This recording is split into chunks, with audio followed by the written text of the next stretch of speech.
Merci donc Madame Brichard, Ryan d'être avec nous aujourd'hui.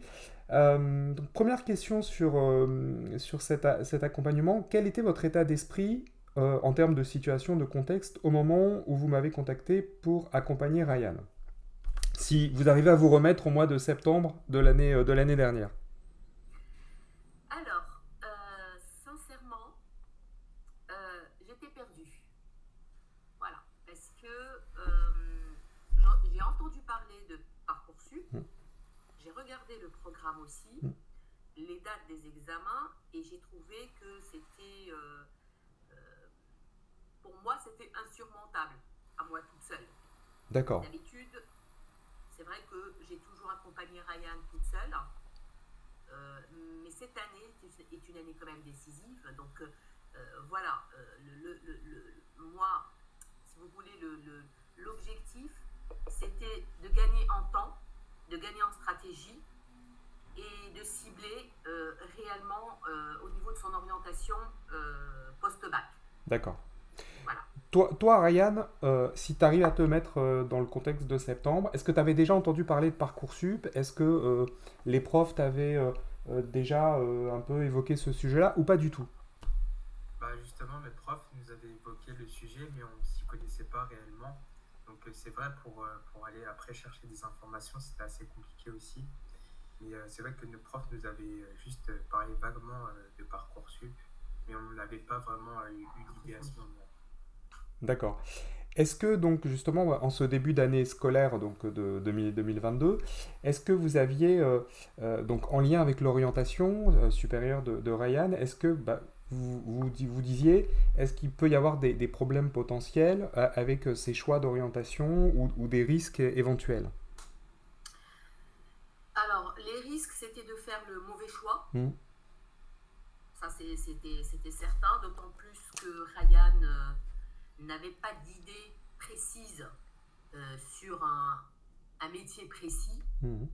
Et donc, c'était assez vague. La seule chose, effectivement, qu'il savait, c'est que il voulait faire une école d'ingénieur. Euh, C'était son but depuis son brevet. Néanmoins, en vue de ses notes, tout le monde le sait, quand on veut intégrer une école prestigieuse, il faut un certain niveau. Et j'ai constaté effectivement depuis la fin de la première, donc que les notes ne correspondaient pas à ce qu'il avait avant. Donc il fallait qu'il rebondisse sur autre chose. D'accord. Néanmoins, cette autre chose, on ne savait pas exactement ce que c'était. Ok. Voilà. Ok.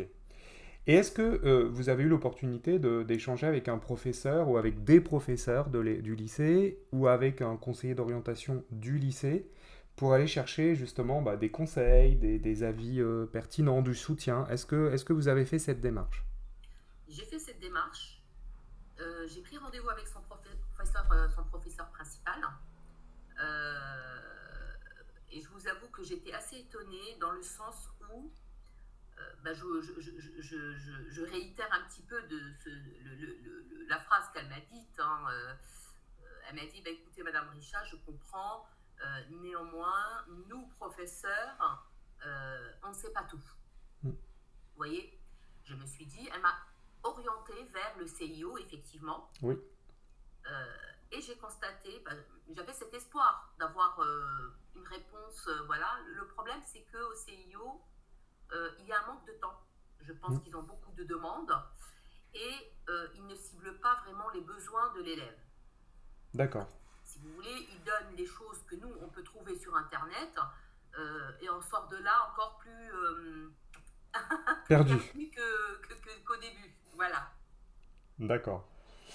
Euh, et alors, si on a travaillé ensemble finalement toute l'année, quasiment, je me rappelle, de septembre jusqu'à juin, et quasiment un coaching à trois, puisque vous avez été à bon escient et positivement très impliqué sur la démarche d'orientation.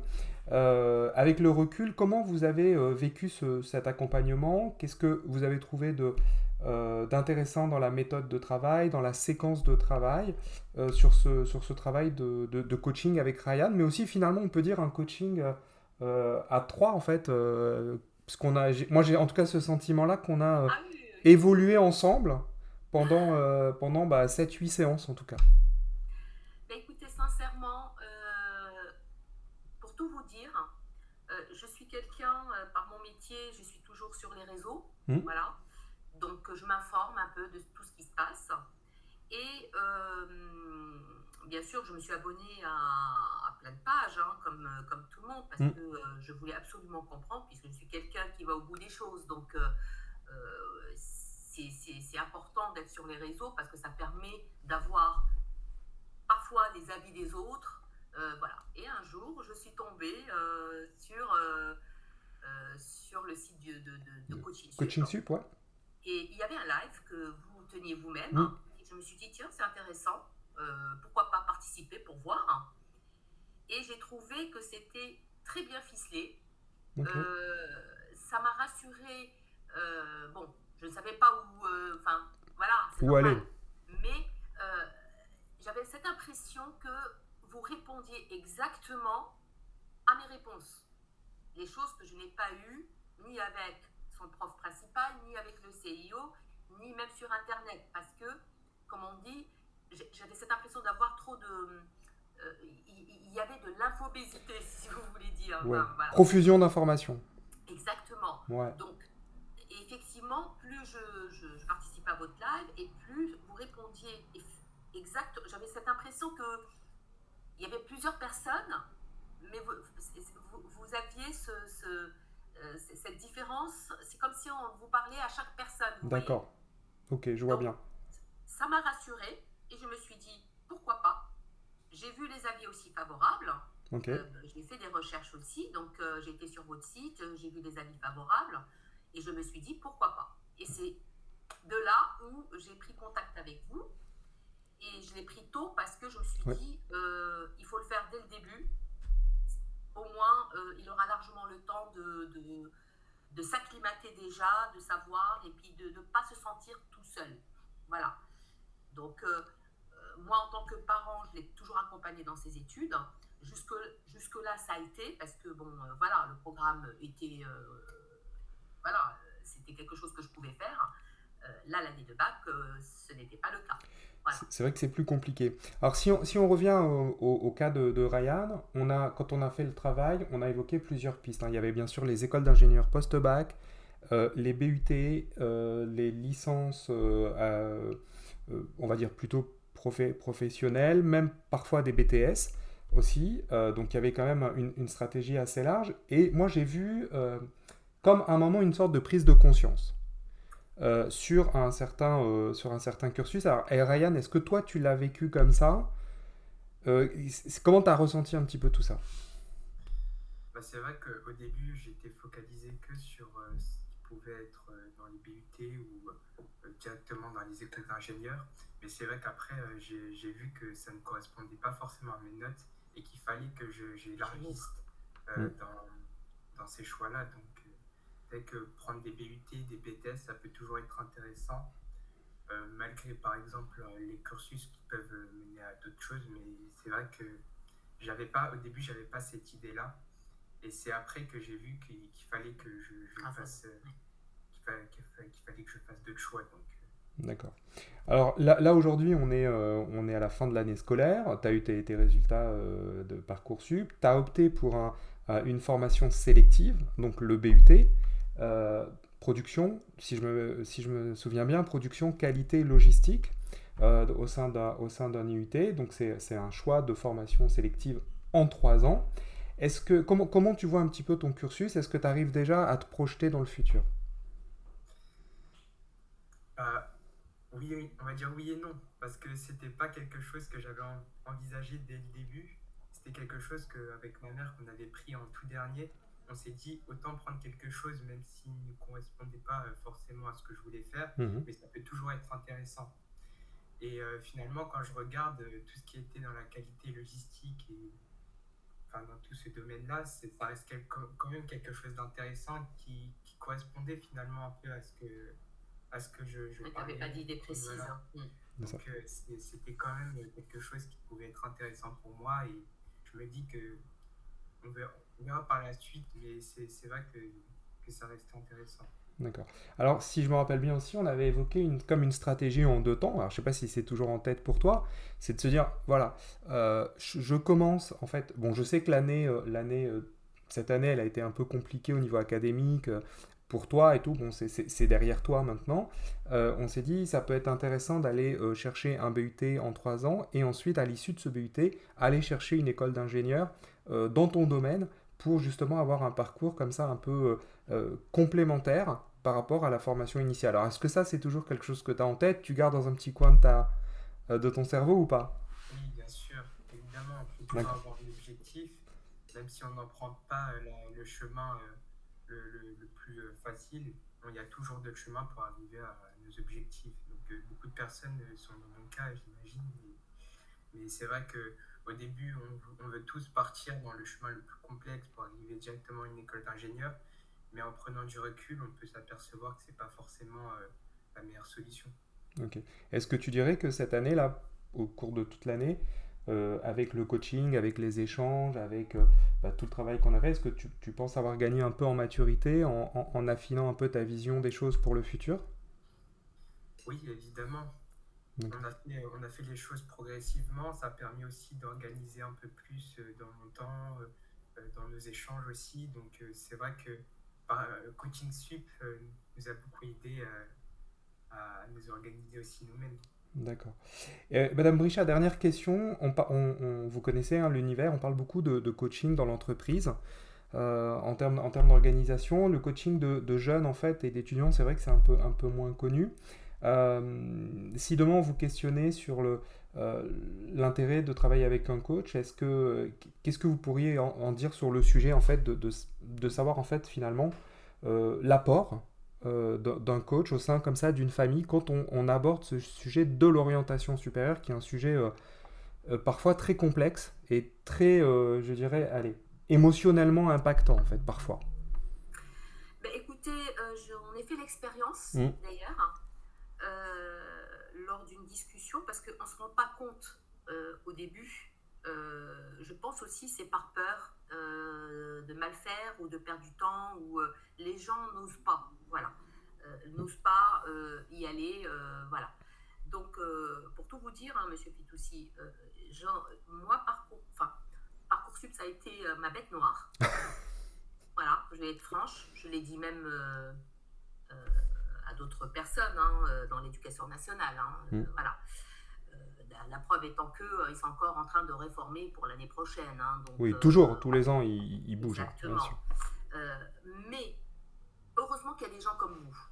Parce que on a beau avoir fait des hautes études ou voilà, c'est des choses, on n'a pas trop l'habitude. Nos enfants sont encore plus perdus que nous, Mm. qui sommes censés les aider. On se sent démunis. On n'a pas des fois les bonnes informations. Et parfois, on peut passer à côté Oui, d'autres ouais. choses qu'on ne voit pas forcément.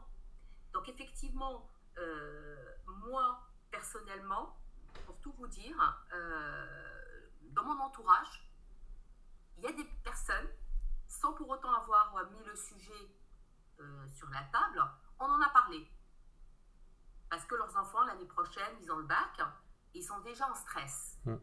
Vous voyez? Et j'ai mis ça sur la table en disant, voilà mon expérience. Je ne dis pas que ça a été facile. Non. Voilà.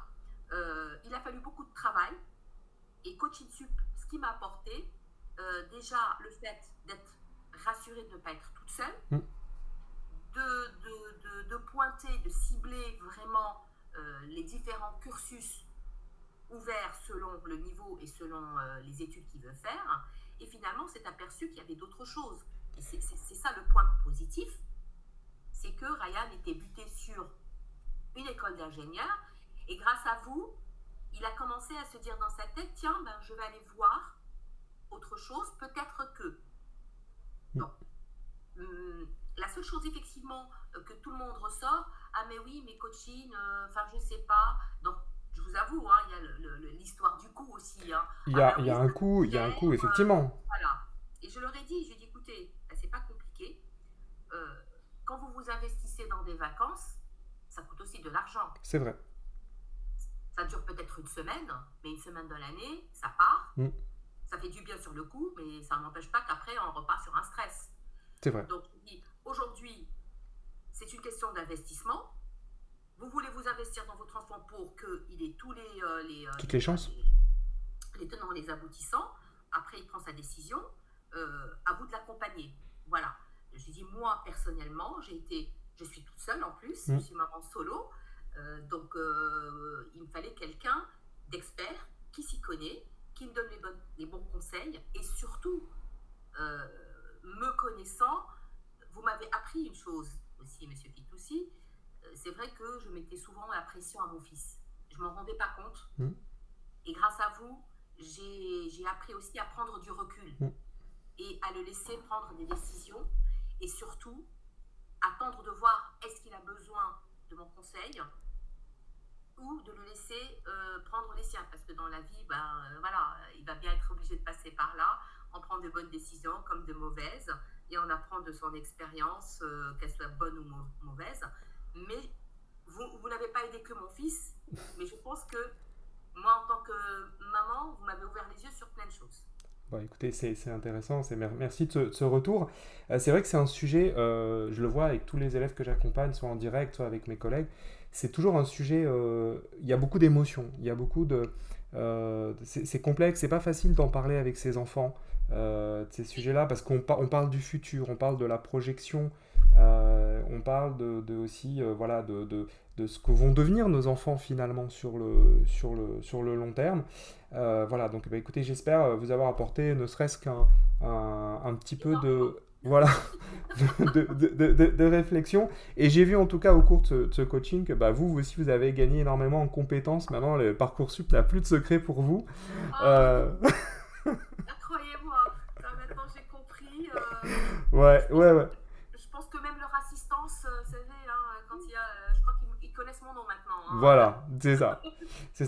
Mais en tout cas, on souhaite vraiment le meilleur pour Ryan pour la suite, avec, comme il a gardé en tête ce premier parcours en BUT, et j'espère vraiment, j'y crois en tout cas, tu nous tiendras au courant, l'accès à une école d'ingénieur après ces 3 ans, et puis des beaux stages, des belles expériences professionnelles. Donc ça, ça serait vraiment extraordinaire. Mais je suis sûr qu'on restera en contact, et puis d'ici 3 ans, tu nous donneras ces bonnes nouvelles. Comptez sur nous. Donc, pas plus tard qu'hier, d'ailleurs, on a reçu le dossier d'inscription. Voilà. Super. Donc, comme je lui ai dit,